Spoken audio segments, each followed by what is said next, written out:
Buenas tardes, buenos días, según sea el caso. Ahora me encuentro sumamente contento porque voy a entrevistar a una persona que ha sido parte del soundtrack de mi vida y seguramente parte del soundtrack de la vida de muchos de ustedes, como parte de Duncan Du, del cabaret pop y como solista. Él es pintor, poeta, fotógrafo, músico, un hombre renacentista, en pocas palabras, un creador. Diego Vasallo con nosotros. ¿Qué tal, Diego? ¿Cómo estás? Hola, muy bien. Pues encantado de estar aquí charlando contigo. Pues un gusto, Diego, y como te comentaba fuera del aire, pues realmente algo que siempre había querido el poder conversar contigo. Y bueno, Diego Vasallo acaba de publicar un libro que se llama El porvenir no llega, publicado por Difácil, que es un libro de fotografías y pequeños poemas, ¿verdad? Digo que ya nos hablarás de esto.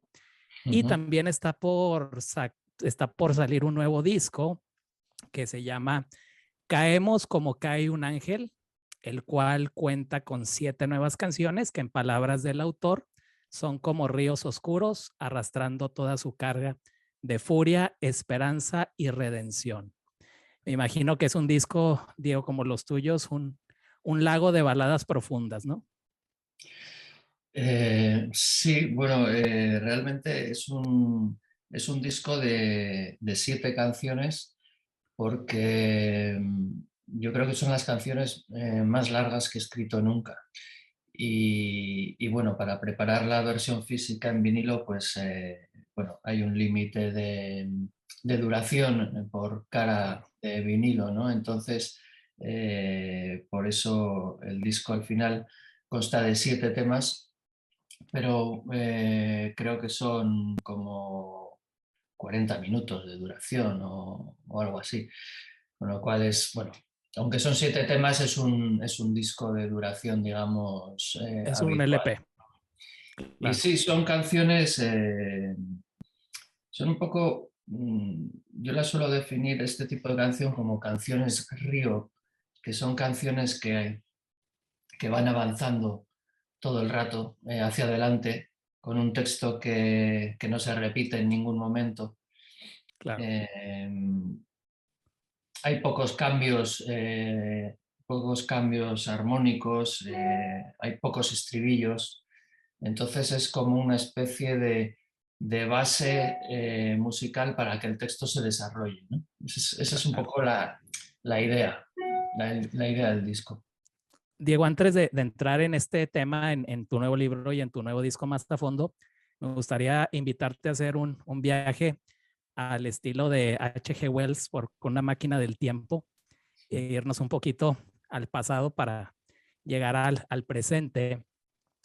Diego, me gustaría remontarnos a 1985, Ujú. sobre todo a los 3 primeros discos que hiciste con Duncan Du, el cual tengo por aquí, por tierras escocesas, que nunca conseguí el original, luego conseguí esta edición que fue tardía. El disco Canciones, que aquí tengo el vinilo original del año que fue Diego 85, y el Sí. famoso y el grito del tiempo, ¿no? Que aquí tengo el CD.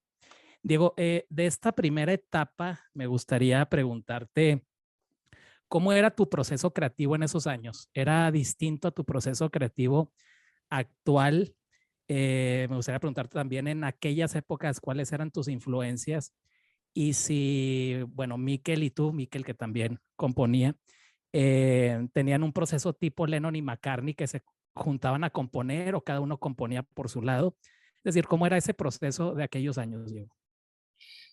Bueno, realmente sí que era muy diferente al proceso actual, ¿no? Yo diría que era una forma de hacer música totalmente intuitiva y sobre la marcha, ¿no?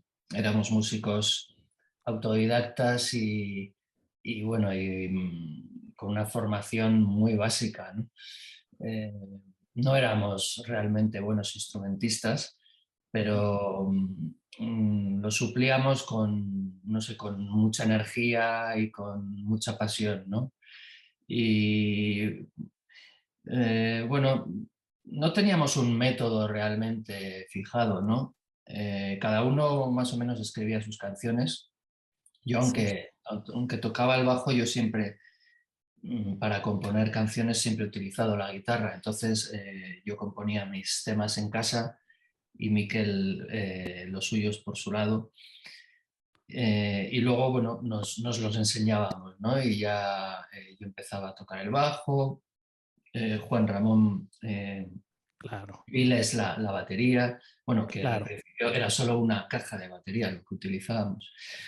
Y, pero sí, con el tiempo, como, bueno, a mí me gustaba escribir letras y tenía una cierta facilidad, eh, a veces ya empezamos a trabajar con un método que consistía en que Miquel me pasaba algún apunte musical o algún esbozo de canción, alguna melodía, y yo trabajaba en la letra.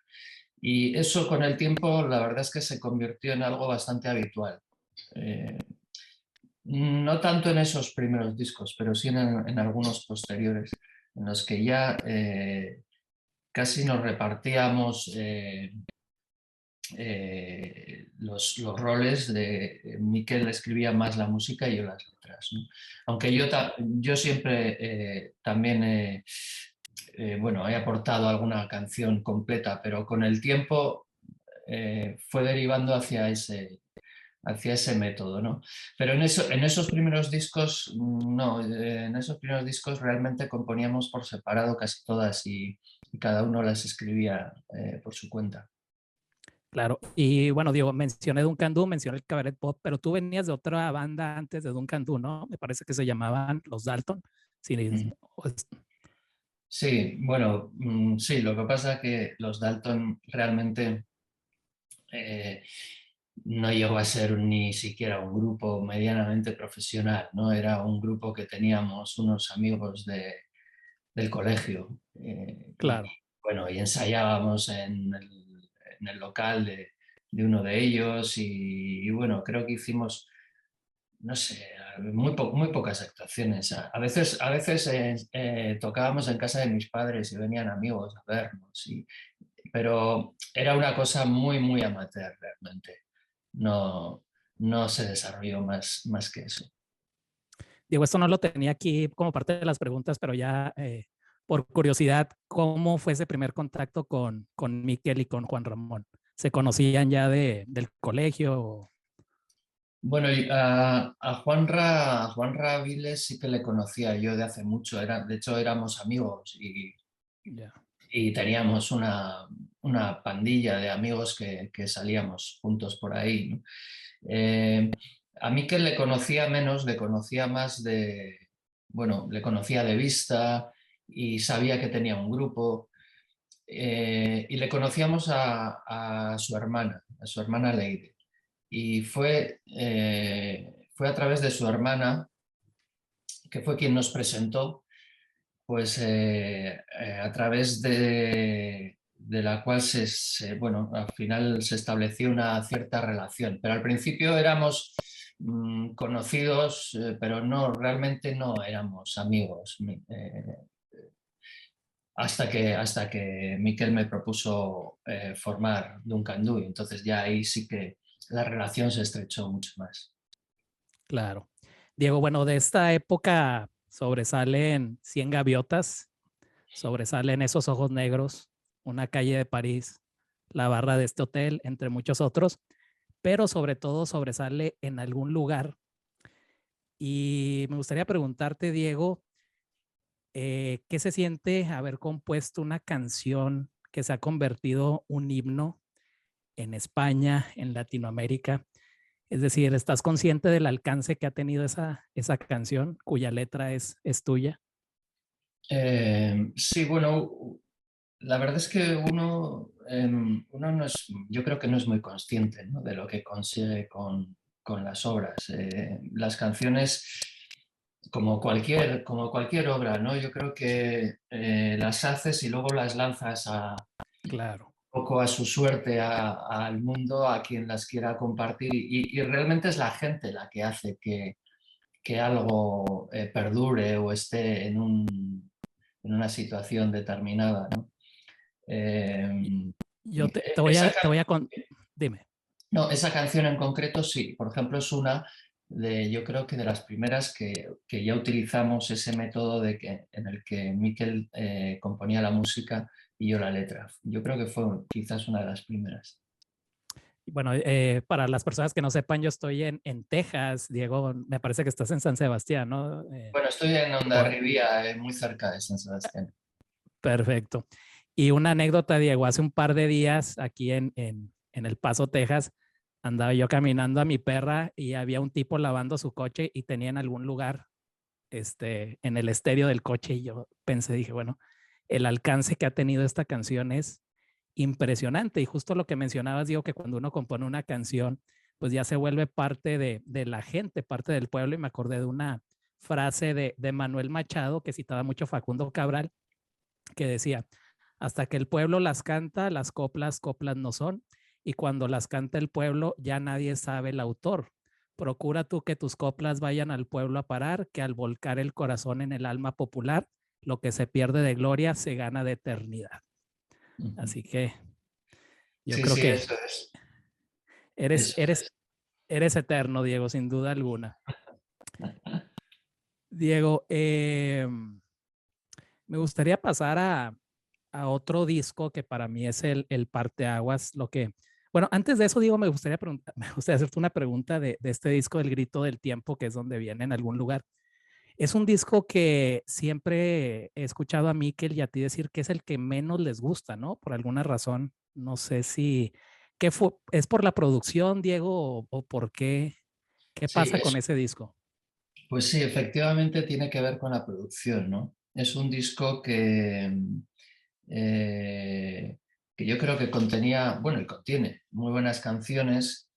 Yo creo que habíamos entrado en una dinámica muy buena del grupo de trabajo, pero se frustró bastante en el estudio, ¿no?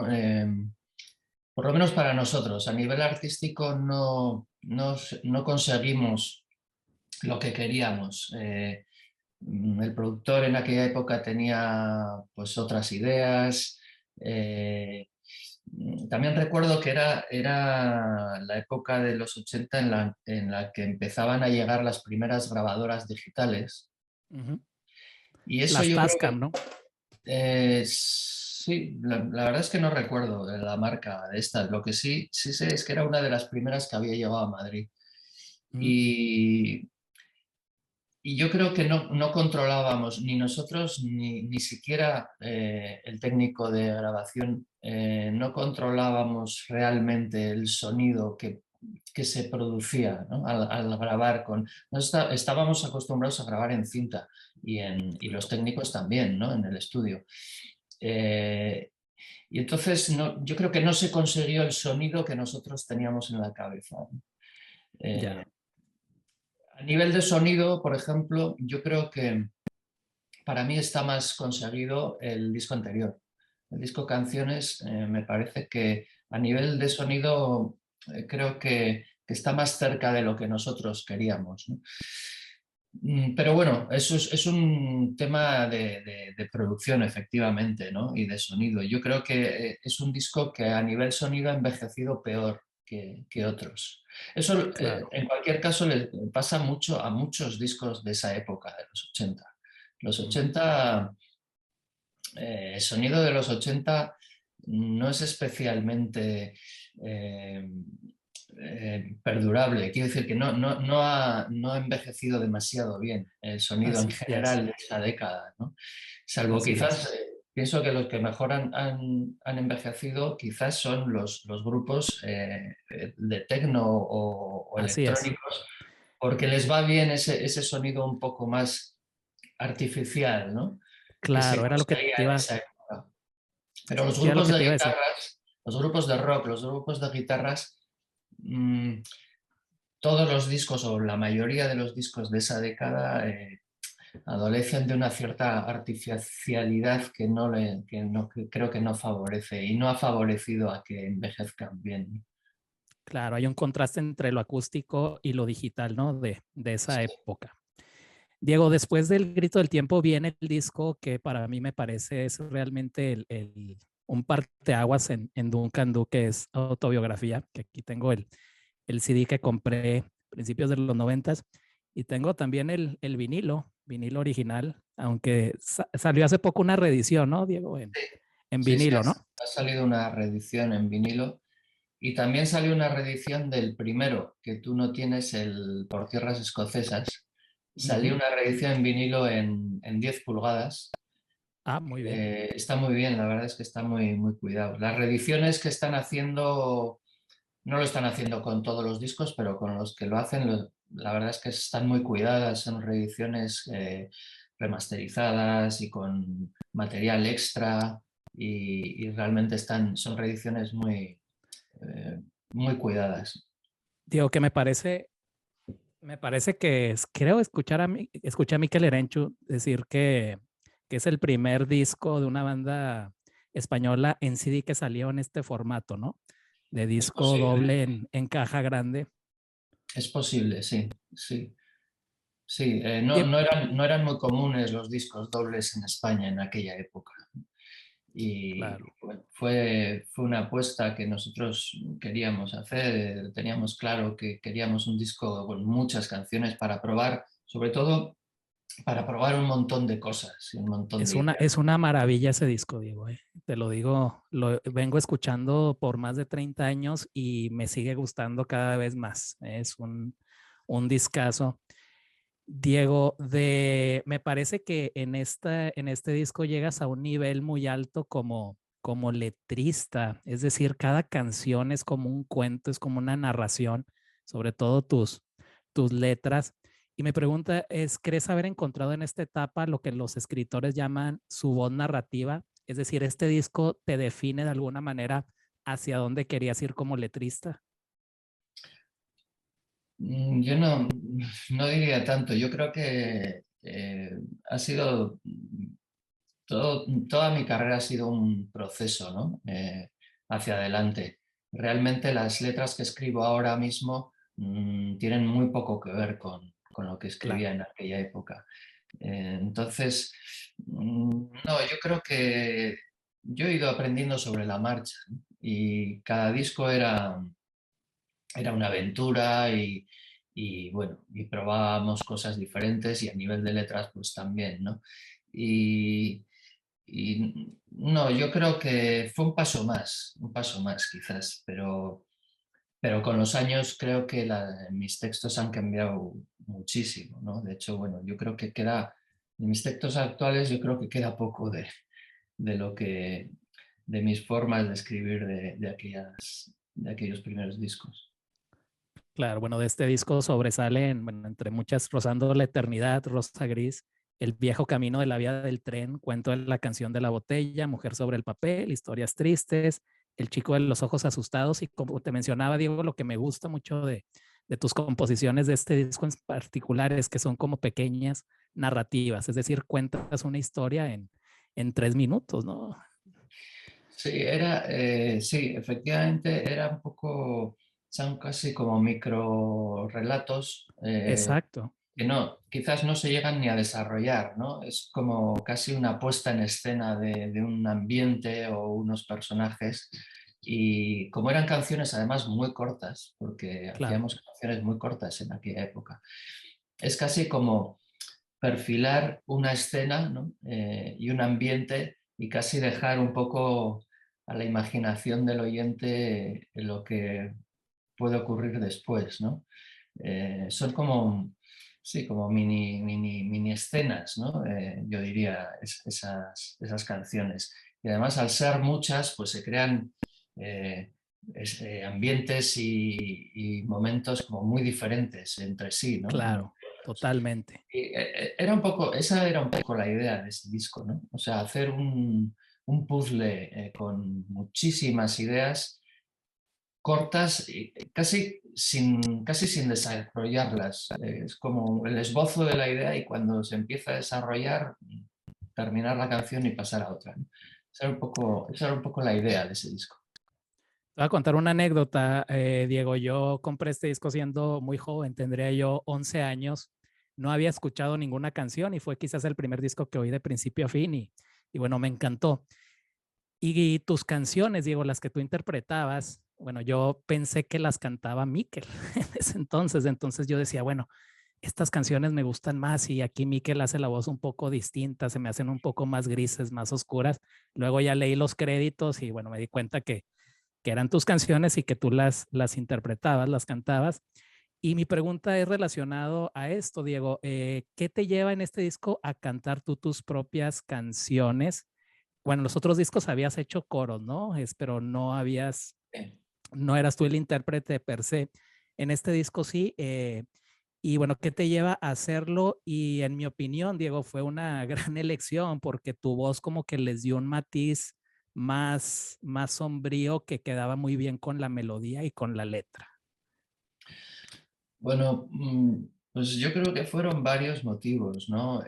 Primero que cuando uno escribe sus propias canciones, como las escribe en su casa y realmente las está cantando, aunque sea para sí mismo, yo creo que llega un momento en el que es casi inevitable que un autor se ponga a cantar sus canciones, ¿no? De hecho pasa casi siempre, porque los grupos, aunque haya un cantante, eh, cuando los grupos se disuelven, muchas veces los componentes siguen carreras en solitario y empiezan a cantar miembros del grupo que no cantaban en la banda madre, ¿no?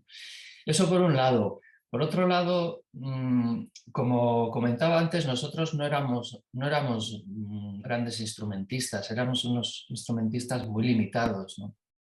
Pero a nosotros no nos importaba, a nosotros nos gustaba que sonara de una forma un tanto naif y no muy profesional, ¿no? En ese aspecto teníamos bastante relación, salvando las distancias, con el movimiento punk, ¿no? Que lo de aprender sobre la marcha y que cualquiera puede coger un instrumento y ponerse a hacer canciones era un poco el leitmotiv del punk, ¿no? Y la verdad es que nosotros nos sentíamos muy identificados, aunque no musicalmente, pero sí con esa dinámica y esa teoría, ¿no? Y entonces siempre teníamos problemas con los productores, porque los productores, pues claro, sobre todo en esa época, ¿no? 80, primeros 90, eh, estaba muy de moda los sonidos como muy profesionales, muy arreglados, muy acabados, ¿no? Y claro, nosotros teníamos una forma de tocar mucho más primitiva, ¿no? Que quizás no iba en esa dirección. Entonces, muchas veces nos ponían pegas para tocar y a mí me sustituyeron como bajista en bastantes ocasiones, ¿no? En bastantes canciones. Entonces, yo iba un poco buscando mi camino y como cuando no tocaba el bajo, como bueno, quería participar en mis canciones, pues empecé a proponer bueno, pues que las cantaba yo. Y de esa manera empecé a cantar mis propias canciones, ¿no? En los próximos discos, bueno, seguí haciendo algunas de las que yo componía, pero con el tiempo pues he acabado cantando mis propias canciones, ¿no? Con lo cual, bueno, no sé, quizás les debo a esos productores que al final me he convertido casi por la fuerza en un cantautor que canta sus propios temas, ¿no? Porque en aquella época yo realmente no tenía todavía ninguna intención de ser un cantante, un cantautor. Bueno, tu biografía es producido por Colin Firth, ¿no? No Sí, sé si- eso es. Sí. Y con lo que mencionas de los músicos, eran los Attractions, ¿no? Los músicos de Elvis Costello, ¿no? Sí, Que entonces participaron. yo tocaba el bajo en algunos temas, pero en otros temas tocaba el bajo ahora no me acuerdo de su nombre, la verdad, pero bueno, era el bajista de los Attractions. Y entonces, bueno, pues yo intentaba hacer un poco de todo, tocar alguna guitarra, cantar, hacer coros, tocar el bajo. Y digamos que se fue difuminando un poco el rol estrictamente de bajista en el grupo. De hecho, en giras posteriores yo empecé a tocar la guitarra. Claro. Diego, perdón, y por esa época también participan en el soundtrack de Dick Tracy, ¿no? Que esto es algo que yo creo que muchas personas no recuerdan. ¿Y esto fue por medio del productor, Diego, o cómo llegan a este soundtrack? Realmente fue un encargo de la compañía. No sé exactamente cómo llegaron a recibir este encargo, Sí. mm, pero bueno, el caso es que nos encargaron una canción y me acuerdo que compusimos una canción muy rápido y la grabamos también muy rápido en Madrid. Y lo que pasa es que creo que no llega a salir en la película y creo que sale pues en lo que es la banda sonora original, me La parece. banda sonora, sí Pero es. no suena, no llega a sonar en la película. Muy bien, Diego. Bueno, después de autobiografía viene un disco que rompe con los esquemas de autobiografía, con ese sonido que es Supernova, ¿no? Aquí tengo también mi disco. Este disco, un disco más tecno, ¿no, Diego? Más industrial, por así decirlo, que recuerdo que comentaban que quizás es el disco más, un sonido más urbano de Duncan Du y es el que se grabó en este estudio en el campo, ¿no? Los Dumanoir, no sé si todavía exista este estudio por donde pasó también La Oreja de Van Gogh y muchos Sí, otros. pues la verdad es Diego, que sí. dime. No sé si existe el estudio todavía, la verdad, pero era una maravilla de estudio en las Landas, en una parte de Francia, del sur de Francia. Sí, este disco es un disco muy rompedor con el sonido habitual de Duncan Du, ¿no? Del grupo. Eh, yo reconozco que ahí tuve bastante que ver porque yo había ya creado un poco una especie de banda fantasma, una especie de alter ego que se llama Cabaret Pop, Así es. con el que hice 3 discos y estaba muy influenciado por los sonidos electrónicos y los sonidos de baile y sonidos ochenteros, pero más, como comentaba antes, más tecno, con secuenciadores y todo este tipo de sonido más electrónico.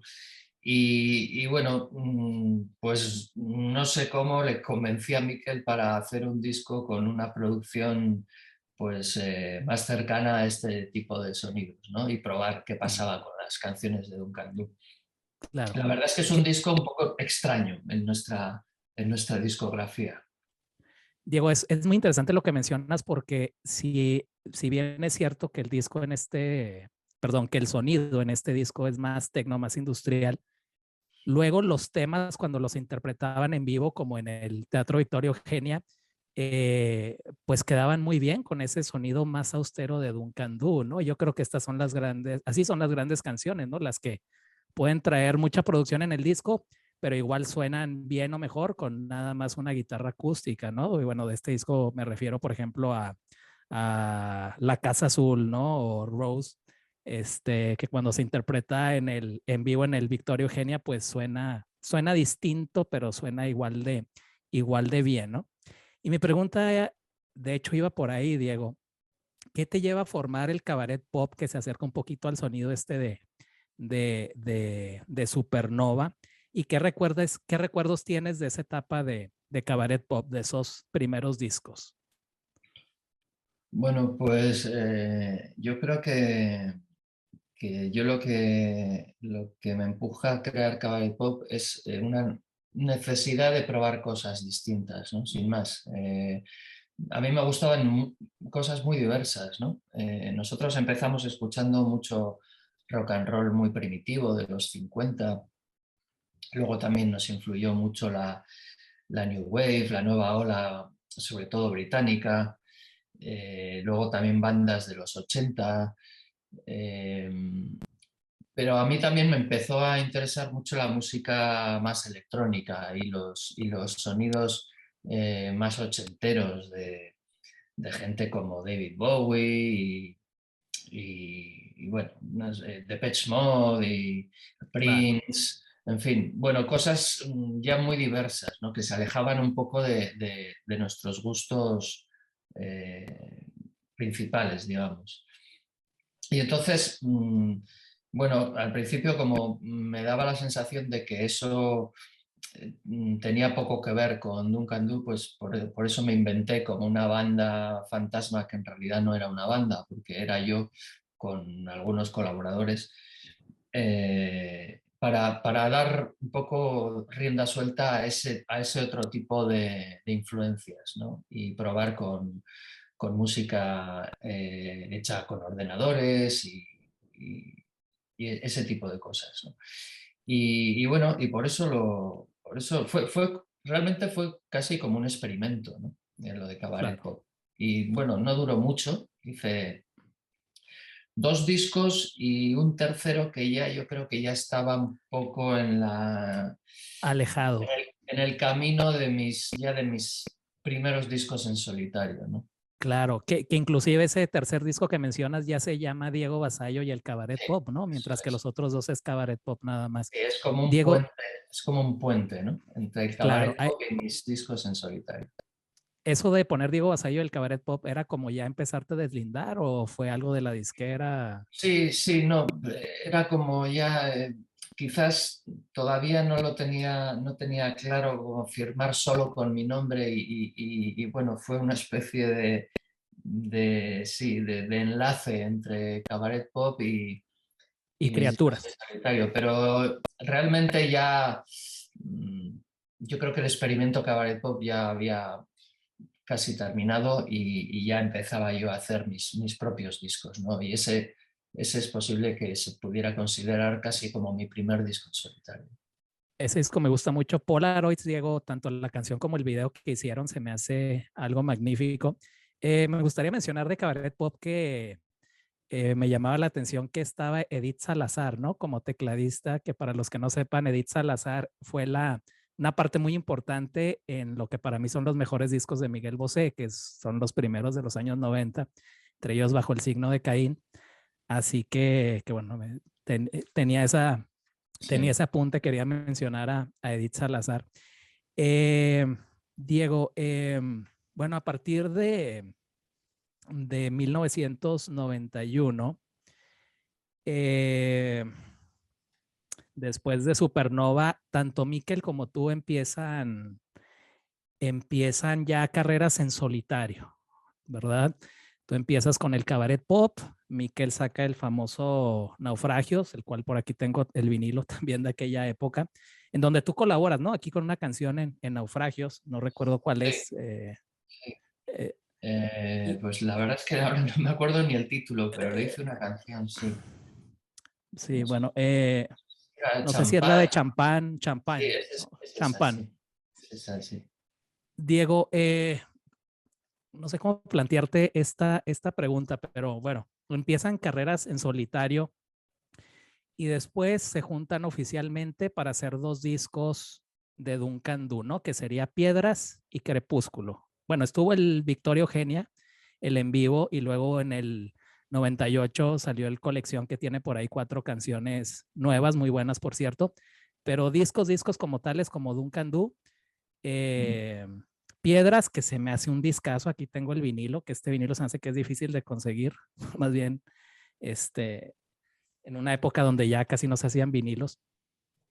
Diego, mi pregunta es, bueno, yo lo que veía era que cuando volvían, como Duncan Du, el sonido de Duncan Du era mucho más parecido a lo que tú estabas haciendo en solitario que a lo que Mikel estaba haciendo en solitario. Como que Mikel empezó a explorar otros sonidos, saca el abrazo del erizo, que era más grunge un poquito, luego saca Acróbatas, que era como más Britpop. Sin embargo, cuando se juntaron a hacer estos discos, sonaban más a lo que tú estabas haciendo en solitario. Mi pregunta es, Diego, con todo respeto para Miquel, desde mi perspectiva, como que Duncan Du era una banda más influenciada por ti que por Mikel. No sé si opines lo mismo. Es decir, por lo que tú estabas haciendo, como que permeaba más el sonido de cada disco. Es posible que influyera en aquella época en la dirección, en las producciones, ¿no? Pero mm, yo creo que, yo creo que Duncan Du funcionaba como un tándem, como un dúo realmente, ¿no? Lo hablábamos todo mucho y no, yo no tengo esa percepción. Ahora sí es posible que en algunos momentos quizás yo le convenciera a Mikel para probar mm, pues, cosas, ¿no? Y, por ejemplo en Supernova, claramente, ¿no? Eh, y en Crepúsculo, bueno, yo sí también les convencí para que lo produjera Suso Saiz, que es un Claro. productor con el que yo ya había trabajado. Y entonces, bueno, pues eso quizás hace que se acerque a lo mejor más a algunos de mis discos, porque mis discos también son muy distintos unos de otros, ¿no? Eh, pero bueno, no sé, yo creo que Duncan Du es un grupo, un dúo que había mucho equilibrio en, en el corazón del grupo, vaya, en el trabajo de cada uno. Eh, Cada uno trabajábamos eh, canciones, muchas las hacíamos juntos, pensábamos muy bien juntos qué disco queríamos hacer. Yo pienso que estaba muy equilibrado en Duncan Du, el proceso creativo. Diego, mencionaste a Suso Sáiz y ayer me sorprendió que está preparando la entrevista que Suso Sáiz, que es muy importante en tu discografía como solista, aparece en canciones, ¿verdad? Desde esa época del 85 aparece como músico por ahí invitado. Me llamó mucho la Grabó, atención. grabó una guitarra ahora no me acuerdo tampoco en qué canción, me parece que una que Claro, se llamaba Revolución. Grabó una exacto. guitarra española, si no me equivoco. Diego, mi pregunta es, bueno, con Miquel se ve que han tenido una gran relación a través de los años. Tú has colaborado en sus discos, has aparecido por ahí en el Teatro Victoria Eugenia de Mikel Erenchun, luego la colaboración de hace muy poco, ¿no? El año pasado en ¿Quién se acuerda de ti? Mi pregunta es, ¿cómo han hecho para llevarse tan bien, a través de Pues tantos años? la verdad es que no lo sé, pero yo diría que casi somos más amigos ahora que nunca, ¿no? Eh, de hecho, nos vemos muy a menudo, cenamos juntos muy frecuentemente en mi casa o en la suya. Eh, no sé, la verdad es que yo a Miquel le considero parte de mi familia, ¿no? Claro, Una persona importantísima en mi vida, en mi trayectoria artística, pero ya no solo en mi trayectoria artística, sino yo creo que en toda mi vida. Eh, y sí, somos casi como una especie de hermanos, casi, ¿no? Ya más allá de la relación profesional y musical, ¿no? Yo creo que ahora claro, mismo está muy por encima nuestra amistad que cualquier tipo de relación musical. así es. Diego, bueno, mencionábamos Crepúsculo, que aquí tengo el CD de esos años, que este CD, Diego, de hecho lo compré aquí en Estados Unidos. Era un disco que, no sé si la otra discografía también salió en estas épocas en Estados Unidos, pero me acuerdo de haberlo comprado aquí en Texas. Diego, mencionábamos a Suso Sáiz y por esa época, bueno, un poquito antes aparece este disco que justo me acaba de llegar desde Segovia, esta edición en vinilo de tus canciones de amor desafinado producido por Suso Sáiz. Me gustaría preguntarte, Diego, ¿por qué consideras este disco un parteaguas en tu carrera? ¿Por qué es tan importante? Bueno, pues uno de los motivos yo creo que fue el encuentro con Suso, ¿no? Con Suso Saiz. El disco anterior, que se titulaba Criaturas, lo había Sí, producido yo con unos músicos de mi, digamos, de mi entorno, a los que ya conocía. eh, y para este disco, que es del año 2000, eh, quería un productor, no quería ocuparme yo de todas las labores de dirección musical, quería alguien que me ayudara, ¿no? A llevar a cabo pues, mis canciones y mis ideas musicales. Y entonces, bueno, estuve pensando varias opciones y cuando le conocí a Suso, que bueno, aunque ya le conocía, pero no nos conocíamos todavía muy bien, ¿no? Cuando quedamos un día y nos fuimos a cenar y estuvimos un montón de horas hablando, se estableció una química muy importante, creo yo, ¿no? Y de hecho, bueno, fue una química tan importante que hicimos a lo largo de esa década, pues no sé si son 6 discos juntos, me parece, 5 o 6. Este disco yo creo que marca un poco el rumbo que siguieron mis discos posteriores de toda esa década. Del Claro. 2000 al 2010 yo creo que son discos que siguen un camino, ¿no? Aunque hay cambios de unos a otros, pero yo creo que este disco inaugura otra etapa, claramente diferenciada de los anteriores. De hecho, creo que se Así nota es. bastante el cambio. Es un Totalmente. disco más intimista, más oscuro, Más austero. más austero, la voz cobra como más protagonismo, Totalmente. está más alta, yo canto en tonos más graves, las letras se realzan también con este tipo de forma de frasear y de cantar. Y luego hay como menos arreglos, los arreglos son menos pop, quizás, ¿no? Mm. Empieza a ser como una especie de rock folk más de autor, quizás, ¿no? Con este disco. Y bueno, además este disco yo creo que especialmente salió muy bien. No sé muy bien por qué, pero por las circunstancias, por el momento, por los músicos, por el estudio, por todo. Y Claro. se juntaron una serie de factores que hicieron que el disco, yo creo que ha envejecido muy bien. Creo que es uno de los discos de mi discografía que mejor ha envejecido. Las canciones también me siguen gustando mucho de este disco. Entonces, para mí sí fue un disco realmente importante. Luego fue un disco que cuando salió al mercado realmente no funcionó comercialmente. Diríamos que casi un fracaso, ¿no? Comercial. Eh, pero curiosamente con el tiempo se ha ido reivindicando entre la gente que ha seguido mi trayectoria, pues se ha ido reivindicando como uno de los discos realmente principales, ¿no? de mi discografía. Y ahora con esta reedición, pues yo creo que se le ha puesto un poquito en el lugar que merecía, ¿no?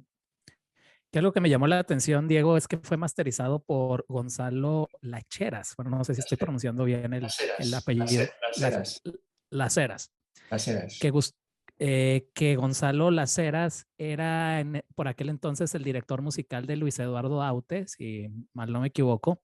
Sí. Y Luis Eduardo Aute participa en este disco. Me gustaría preguntarte cuál era tu relación con Aute, Diego. Bueno, yo a Ute no le conocía realmente. Lo que pasa que Suso Saiz también había producido un disco de Aute. Y bueno, yo no le conocía, pero tenía casi todos sus discos, sobre todo de la época de Aute de los 70, yo creo que tenía todos los vinilos. Y bueno, siempre me había parecido un artista muy interesante, ¿no? Eh, También un artista muy poliédrico que escribía, pintaba, no sé, realmente transmitía un carisma muy especial, Luis Eduardo Aute. Totalmente de acuerdo. Y Totalmente también de acuerdo. y yo creo que era muy buen escritor de canciones, también tiene canciones memorables y un gran cantante también, tenía una voz bueno, muy especial, ¿no? Entonces, bueno, pues no sé cómo hablando con Suso, pues quizás yo le comentaría la posibilidad de si no podríamos igual tentar a ver si podía hacer alguna colaboración. Y como Suso le conocía, pues le contactó con él y no puso ninguna pega. La verdad es que vino, me acuerdo perfectamente, vino al estudio un día, yo creo que era cercano al verano, que hacía mucho calor y comimos con él y grabó, bueno, su participación en la canción, que es una canción que se llama Ascensores al Cielo. Ujú. Grabó su participación pues rapidísimo, ¿no? Yo creo que lo hizo como en 15 minutos y quedó realmente bien, ¿no? Y bueno, la verdad es que estuvo encantador, fue muy amable y yo le agradecí mucho esa participación en el disco. Que poco tiempo antes tú ya habías participado, bueno, tú y Miquel en el tributo a Aute, ¿no? En el famoso Mira que eres Sí, canalla. Me parece que eso es un poco antes de este disco, ¿no? Con esta versión de Slowly que sí. hicieron magnífica. Diego, Aute era pintor también, y ya que estamos hablando de esto, tú eres un gran pintor, realmente me gustan mucho tus obras. Me gustaría que nos hablaras un poquito, Diego, de dónde te viene el gusto por la pintura, si siempre has pintado, si fue a ella una vocación, fue una vocación temprana, una vocación tardía, es decir, de dónde viene esta afición a la pintura, Diego. Pues realmente fue una vocación muy, muy temprana, porque yo diría que fue, eh, si yo tenía algún talento artístico innato, realmente era ese, era la plástica, ¿no? Mucho, mucho antes que la música. Yo era el típico chaval que estaba siempre dibujando, pintando y vaya, en el colegio y en mis estudios era como muy evidente que me iba a dedicar a algo relacionado con el arte plástico, ¿no? Y así empezó a ser, porque yo empecé a estudiar arquitectura, aunque solo estuve un año, luego estuve en 2 academias de diseño gráfico, pero al mismo tiempo me gustaba muchísimo la música y teníamos pues una obsesión, ¿no? Por formar un grupo y formar una banda. Y cuando formamos la banda y tuvimos la suerte de que nos empezó a funcionar, pues yo dejé las academias de diseño y dejé la carrera y estuve muchos años sin pintar, la verdad, hasta que lo retomé ya hace muchos años y luego ya sí que lo he compaginado durante todos estos años, haciendo discos bueno, y exposiciones. Yo realmente en casa, mi estudio, mi taller, que lo tengo abajo, es de pintura, no tengo estudio de grabación. O sea Ya. que yo lo que hago más en casa casi es pintar que tocar, salvo cuando estoy pues quizás preparando un disco o como ahora una gira que tengo ensayos ya para unos próximos conciertos, ¿no? Claro Pero que lo demás, hablaremos. mm, en los últimos años yo creo que he dedicado más tiempo he pasado más tiempo en mi estudio de pintura que tocando la guitarra, por ejemplo. ¿Cuál es tu proceso creativo, digo? Es decir, tu rutina diaria, es decir, ¿tienes un horario fijo para donde dices, esta hora tengo que estar en mi estudio, voy a pintar o depende de tu estado de ánimo? Es decir, ¿cómo trabajas? No, no tengo una rutina fija. También depende mucho de lo que esté haciendo en este momento, ¿no? Porque, por ejemplo, como comentaba, si ahora que estoy preparando unos conciertos y ahí vamos a empezar una pequeña gira en abril, ahora mismo no tengo tiempo de pintar. Ahora estoy preparando el repertorio, los ensayos y eligiendo canciones y hablando con los músicos. También ultimando todos los detalles de la próxima salida del disco. Entonces, Claro. por ejemplo, ahora mismo no estoy pintando, ¿no? Entonces depende un poco. En épocas en las que no estoy con un disco nuevo o la gira quizás ya ha terminado, son las épocas en las que me meto más en mi estudio de pintura y me meto más a pintar más en serio, ¿no? No es fácil lo de compaginar la música con la pintura, porque son actividades que tienen dinámicas muy diferentes y no es nada fácil compaginarlas. No es fácil saltar de una a otra, porque también necesitas un grado de concentración bueno, que no se consigue así en media hora, ¿no? Y cuando estoy pintando sí que, bueno, sí que me suelo marcar más unos horarios, ¿no? Suelo hacer sesiones cortas de 2 horas o 3 como mucho. Y bueno, mis horas favoritas para pintar son o a media mañana o hasta las 12 o así, o Ya. a última hora de la tarde, a partir de las 7 de la tarde. Así. ¿Eres nocturno, Diego, o no? Lo fui, lo fui, pero ya no, la verdad es que ya no. Eh, no, ahora realmente prefiero trabajar de día Claro. y, y bueno, y me gusta mucho aprovechar el día además y me gusta mucho salir a caminar también y andar en bici. Tengo también se ha convertido en mi método de escritura. Mi método para escribir desde hace ya años es salir a caminar. Es cuando me brotan la mayoría de las ideas y voy apuntándolas antes en una libreta, ahora ya incluso en el móvil Ujú. y luego ya en casa les voy dando forma, ¿no? Pero la mayoría de las canciones de los últimos discos las he escrito en caminatas, tanto urbanas como por la playa o por parques. Me gustan mucho los parques urbanos también. Y Claro. eso se ha convertido casi en mi método de escribir canciones. Diego, volviendo un poquito hacia atrás, este disco se me hace que también es un parteaguas, no sé si tú opinas lo mismo, los abismos cotidianos. Me parece que este es el primer disco que se comercializa a nivel internacional, ¿no, Diego? Porque este yo lo pude conseguir, cosa que yo no había podido conseguir tus otros trabajos, y este fue el primero que sí lo pude comprar en línea. Me parece muy buen disco este, Diego, y algo que me llama mucho la atención es la portada, que es una fotografía tuya, que Ujú. me parece que otros discos también traen de portada fotografías tuyas, ¿no? Las huellas borradas y las rutas desiertas. No sé si estoy en lo correcto.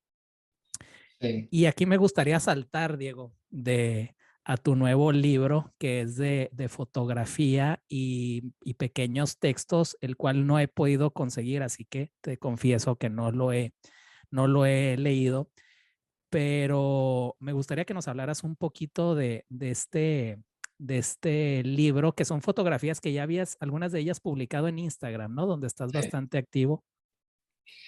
Sí, es un libro que, bueno, por cierto, todavía no ha salido, está a punto de salir de imprenta. Yo creo Ah, que yo esta pensé que semana, ya está, ok. no, todavía no ha salido, pero está a punto. Yo creo que la semana que viene ya es posible que esté ya disponible. Eh, sí, bueno, es un libro que me lo propuso un periodista y poeta de Valladolid que se llama Fernando del Val, que Ujú. es el director de una colección dentro de esta editorial, de la editorial Difácil, ¿no?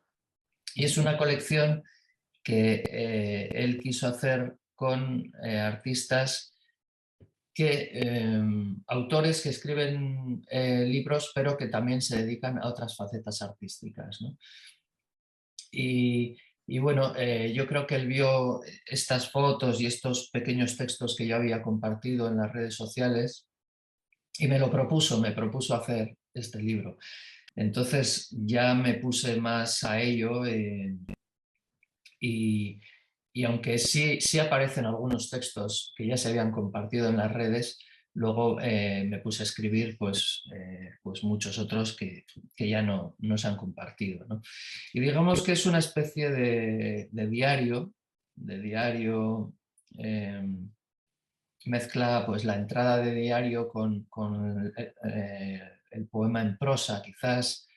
Eh, pero yo creo que tal y como está enfocado el libro temporalmente, yo lo considero casi como un diario de, pues, igual de un par de años o así, acompañado de fotos bueno, que suelo tomar pues, en estas caminatas, sobre todo urbanas, que suelo hacer, ¿no?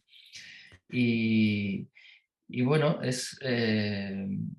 no sé, yo la verdad es que estoy muy contento. Creo que al final ha quedado un libro muy apetecible, casi como un objeto para tocar y para degustar, ¿no? Y creo que el, que el libro muestra bastante bien un poco mi mundo más cotidiano, ¿no? Mis paseos. Es un libro, es casi como de un flaneur, ¿no? De estos caminantes que se recorren la ciudad observando y que son sobre todo observadores, ¿no? De la realidad urbana, ¿no? Claro. Muchos textos están escritos en terrazas, en cafés, también en el tren con el que voy ahora, en el que voy ahora desde San Sebastián aquí a Hondarribía.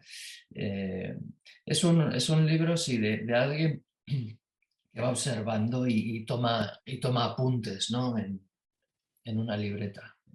Es casi como un libro, es casi como un libro más, un libro de apuntes más que un libro de poemas. Diego, para nuestros espectadores, ¿dónde se podrá conseguir este libro? Quizás en tu página o Bueno, la... bueno, evidentemente en España estará en las librerías. Ya,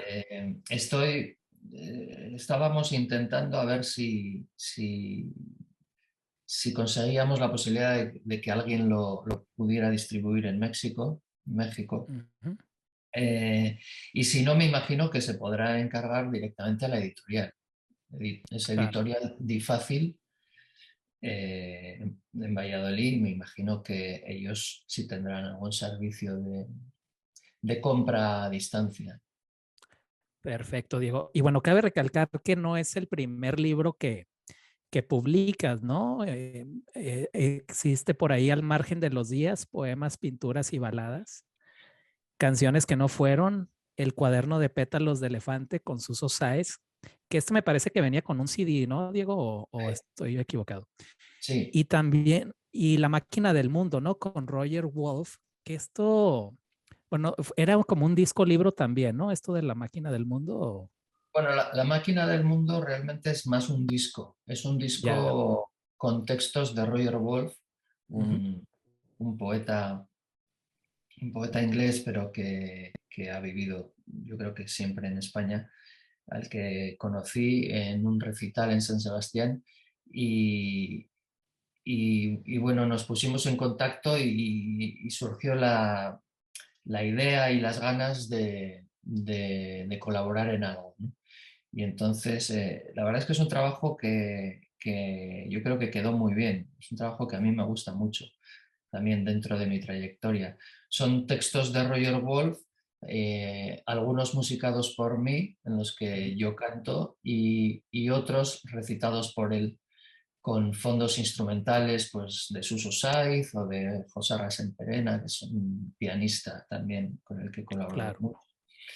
Y quedó realmente bien, no sé, es un experimento, ¿no? Pero eso, el formato es un CD, es un disco.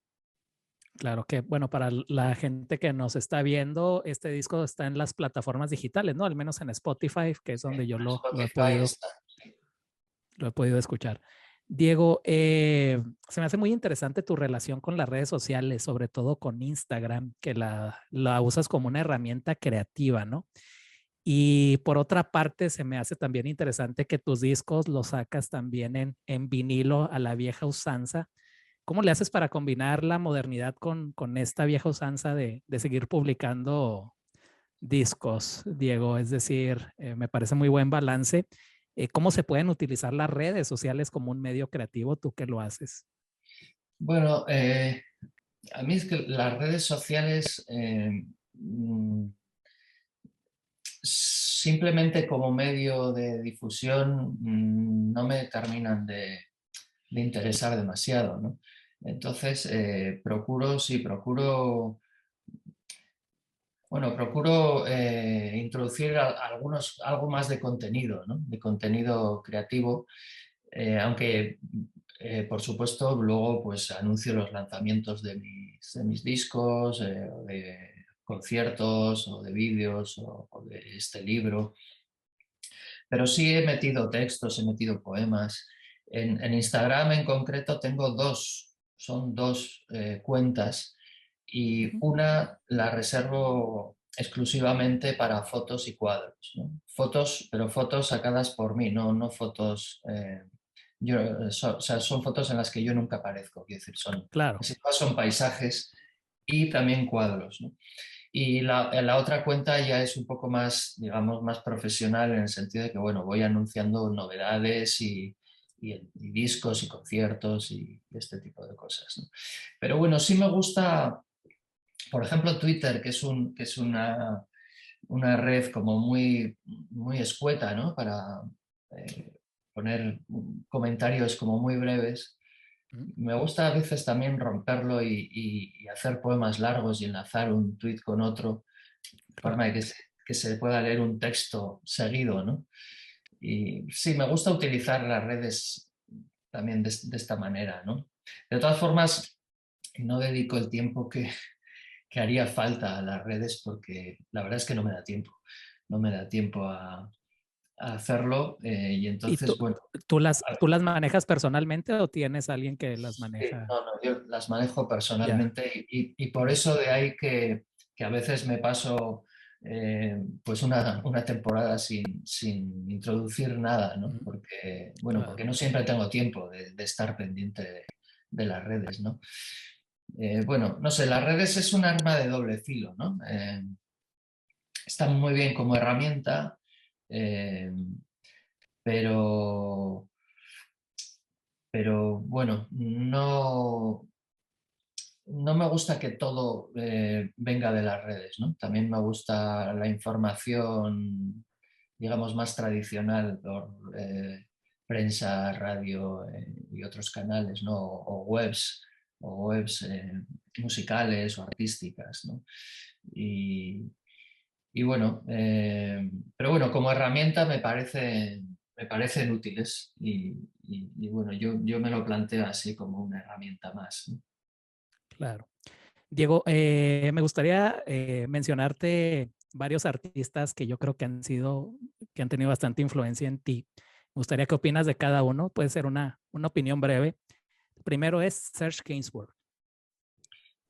Bueno, Gainsbourg, yo creo que es un artista único, ¿no? Yo diría, porque además es que Gainsbourg tiene la facultad de que realmente no pertenece como a ninguna corriente, ¿no? Sino que es casi una corriente en sí mismo, ¿no? Es un estilo en sí mismo. Gainsbourg realmente no se parece prácticamente a nadie.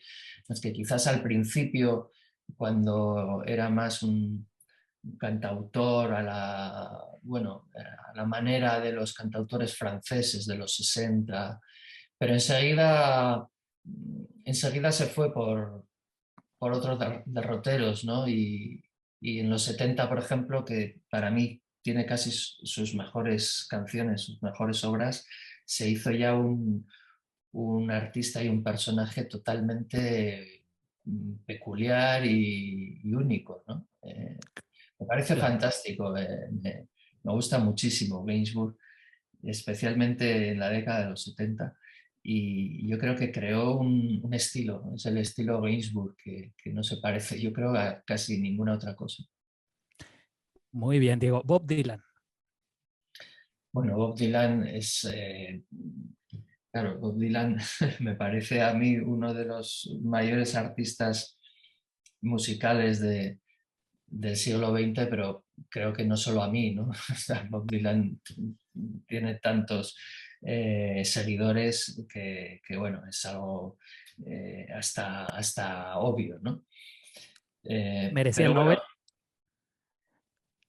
Bueno, yo sinceramente es que a mí Bob Dylan me parece mucho más importante que el premio Nobel, así de Claro, claro. claro.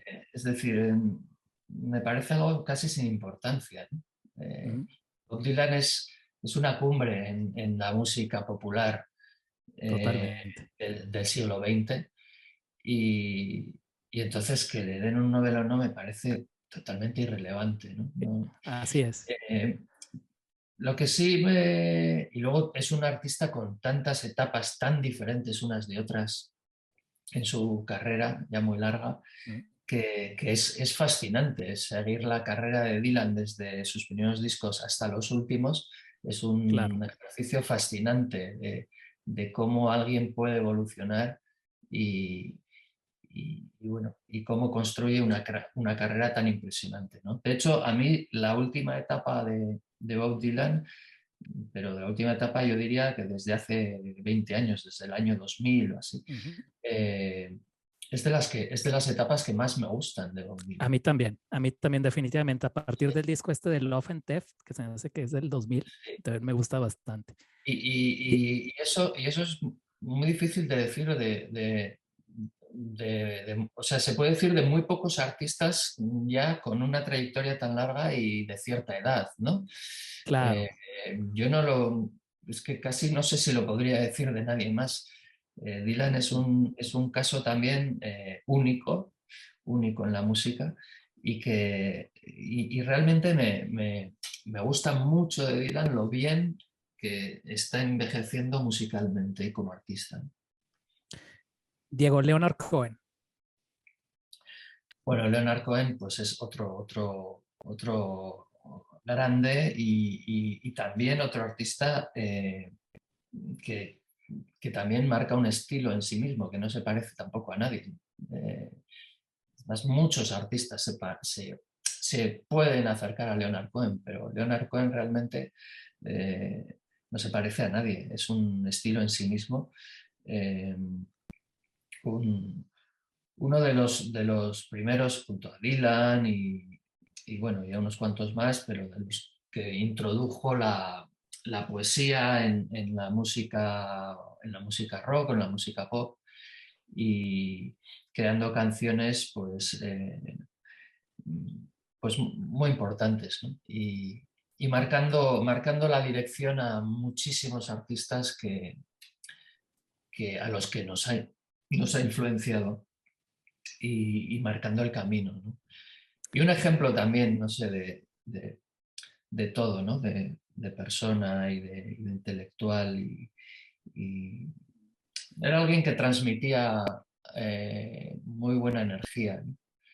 Eh, y bueno, la verdad es que a mí es de los artistas que se fueron hace poco que más me ha apenado su pérdida. Diego, alguien que tiene, creo que mucha influencia en ti, Tom Waits. Bueno, Tom Waits para mí es una especie de genio, de genio, de pequeño genio, eh, que todo lo que toca lo transforma y lo lleva a su terreno, ¿no? Es un artista que realmente bebe de fuentes muy tradicionales, ¿no? Tom Waits bebe del blues, del jazz, del folk, de todo casi la música popular americana, ¿no? Pero lo que hace es que siempre todos esos ingredientes, que son ingredientes bastante tradicionales, los mete por su coctelera personal y los transforma y salen canciones que tienen esas fuentes, pero que suenan totalmente a otra cosa y además a algo bastante revolucionario, ¿no? Y sobre todo y muy personal, ¿no? Luego es un artista que a mí me gusta mucho como letrista también. Claro. Es un letrista quizás más sencillo que Dylan o Leonard Cohen, pero que está muy emparentado bueno, lo que se llamó el realismo sucio y Bukowski y Claro. Raymond Carver y toda esa poesía americana. eh, y me parece un letrista fantástico, Tom Waits. A mí, como letrista, es de mis favoritos realmente. ¿Has tenido la oportunidad de verlo en vivo, Diego? No, tocó en San Sebastián una vez, pero yo no estaba en San Sebastián y no, la verdad estaba lejos y no pude venir. Y la verdad es que por aquí ha venido muy, muy poco. En España Claro. ha tocado, no sé, contadas ocasiones. Bueno, Eh, en Estados Unidos también es muy raro que haga giras. Yo tuve la oportunidad de verlo aquí en El Paso, Texas, pero fue algo muy inusual. sí, es un artista que toca bastante poco, lo cual también me gusta, ¿no? Hay un cierto misterio siempre en torno a Tom Waits y de hecho lleva muchísimos años sin publicar ningún disco y que yo sepa sin tocar. Claro. Diego, ya nada más dos personajes que creo que había influencia en ti muchos años atrás, Keith Richards. Sí, bueno, Keith Richards eh, para mí fue, sí, fue un icono casi, ¿no? Bueno, yo he sido muy fan de los Rolling Stones y Sí, sí. les he visto un par de veces y sobre todo la década de los 70 me parece magistral, ¿no? Y bueno, Keith Richards era una parte fundamental del sonido Stones. Yo diría que Sí. junto con Charlie Watts. Y luego Keith Richards tiene ese magnetismo y ese aura de parece el rock and roll personificado en un músico, ¿no? Es como la imagen viva del rock and roll, ¿no? Yo Eh, recuerdo cuando en esas épocas de los noventas, Diego, de Supernova, del Teatro Victoria Eugenia, que tu imagen era un poco como la de Keith Richards, ¿no? Inclusive tocabas una Telecaster, que yo, por cierto, me compré una Telecaster años después, no por Keith Richards, sino porque me gustaba cómo te veías tú con la Telecaster. ¿Aún la bueno, conservas, Diego, esa Telecaster o no, no? no, esa guitarra la vendí. La verdad es que ahora prácticamente solo toco guitarras acústicas. Pero sí, bueno, yo creo que a muchísimos músicos nos influyó Keith Richards, pero bueno, yo como guitarrista nunca, nunca he llegado a, ni a acercarme, ¿no? a, a su Bueno, que por estilo. cierto, pero te me hacías muy buen guitarrista. Es decir, creo que dabas una base muy buena. Por ejemplo, en el Teatro Victoria Eugenia es inconfundible el sonido de tu Telecaster, ¿eh? Esa Telecaster, la verdad es que sonaba muy bien. Ahora me he arrepentido muchas veces de haberla vendido. Eh, sí, como te comentaba antes, yo pasé del bajo a la guitarra y, de hecho, salvo la última gira de reencuentro de Duncan Du que volví a tocar el bajo, Ujú. casi ya tocaba más la guitarra que el bajo, ¿no? Es la Eh, época del duelo, que no lo mencioné este álbum del duelo del 2013 porque realmente no, es decir, sí es un disco de Duncan Du, pero realmente Duncan Du se acaba con Crepúsculo, ¿no, Diego? Es decir, el duelo fue más una gira, ¿no? Un sí, disco para una gira. Sí, el duelo fue un reencuentro después de, o sea, el grupo ya se había disuelto con Claro. el Crepúsculo fue realmente la despedida de Duncan Du en el 2001, si no me equivoco, 2001, Sí, sí. 2001. Ujú. Y, y bueno, tuvimos algunas propuestas de giras y bueno, Mikel y yo hablándolo al final dijimos que sí, que íbamos a hacer un par de giras de reencuentro y para eso pues nos pidieron que hiciéramos un par de canciones nuevas.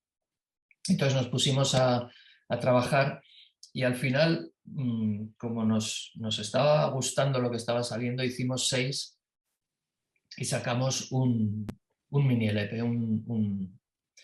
bueno, un EP de 6 canciones. Y ese es el duelo, ¿no? Pero es como un disco de reencuentro para esa gira, sí, pero el grupo realmente se había disuelto ya hace muchos años.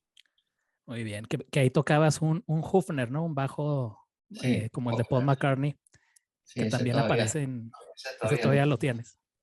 Sí. Digo, ya para terminar, ya nos hablaste un poquito de tu nuevo disco. ¿Dónde fue grabado, Diego, este nuevo disco? ¿Quién lo produjo? ¿Cuándo sale a la venta? Bueno, el disco se ha grabado aquí muy cerquita, en Guipúzcoa, muy cerca de San Sebastián, en un caserío que hay en el monte. Es un estudio que está en el campo. Se grabó en muy pocos días, es un disco que está hecho tocando todos a la vez y el 95% del disco se grabó en 5 días. Luego ha habido algún recording posterior, pero algún arreglo, pero muy poca cosa. Grabado en Y cinta. no, no está grabado en cinta, no. Ok. Está grabado en digital. Y tanto este disco como los dos anteriores los he coproducido yo con Fernando Macaya, que es un guitarrista que tocaba en un grupo que se llama Los Deltonos, que es un grupo bastante conocido en España. Y, y bueno, he colaborado con él. Yo casi lo veo como una trilogía, estos 3 discos, los 3 últimos discos. Eh, los dos anteriores los hicimos en su propio estudio, él tiene un estudio en Santander y este último lo hemos grabado aquí en Gárate, Estudios Gárate, en el campo, en Guipúzcoa. Y, y bueno, sí, yo diría que son 3 discos que van bastante seguidos y también llevan una cierta línea, ¿no? Es como otra etapa posterior a la de la década de los 2000. Diego, para nuestros espectadores, bueno, esto ya lo has anunciado en tus redes, pero estarás en Madrid el 9 de abril en Sala Clamores. Las entradas no sé, se pueden comprar en www.dice.fm. Mi pregunta es, Diego, ¿habrá más fechas? Sí, sí, sí, hay ya como media docena de fechas. La siguiente a Madrid es San Sebastián, precisamente.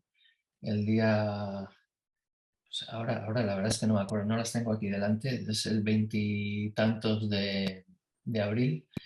Luego vamos a Málaga, a Granada, a Galicia, em, a Cantabria. Sí, hay como media docena y espero que se vayan añadiendo fechas a lo largo de estos próximos meses. Mi idea es estar tocando pues todo lo que queda de año, todo lo que se pueda. Así es, Si la nueva guerra nos lo permite aquí en Ucrania. En así Europa. es. Diego, ¿crees que exista la posibilidad de algún día grabar un disco reversionando canciones que aparecieron en Nunca Andú con este nuevo sonido de estos últimos años o esas canciones ya se quedarán ahí rodando por el tiempo como las piedras? Bueno, quién sabe, ¿no? Quizás, no sé tanto como grabarlas, pero en algún concierto es posible que rescatemos alguna canción antigua. No lo sé, es posible. Ahora sí es verdad que estoy muy centrado en presentar el disco nuevo y también el disco anterior, porque el disco anterior se quedó totalmente frenado por la pandemia y de hecho no pudimos hacer prácticamente conciertos. Hicimos 2 conciertos y tuvimos que parar. Entonces, hay bastante parte del repertorio formado por canciones del nuevo disco y del anterior. Y luego un repaso a todo el resto de mis discos en solitario. Ya. Diego, bueno, pues hemos terminado. Antes de terminar, Diego, me gustaría hacerte un regalo aquí públicamente por, por acceder a esta entrevista y bueno, este es un vinilo, sé que te gustan mucho Qué los bueno. vinilos, es la versión americana de Jet Tame, que lo tradujeron como Beautiful Love de Jane Birkin y Serge Gainsbourg. Y es un vinilo de 1969, Diego, que está nuevo, tiene más de Qué 40 años sin maravilla. abrirse, esperando a que Diego Vasallo lo abriese algún día. Así que un Pues qué regalo, maravilla. Diego. Muchísimas gracias. Este, no, Muchísimas no, gracias. Un gracias a ti por regalo, un regalo precioso. No, pues gracias a ti, Diego, por acceder. Y bueno, pues hemos terminado. Te mando un abrazo, Diego. Muchas gracias de nuevo por esta entrevista. Y bueno, amigos, gracias por acompañarnos. Hasta luego.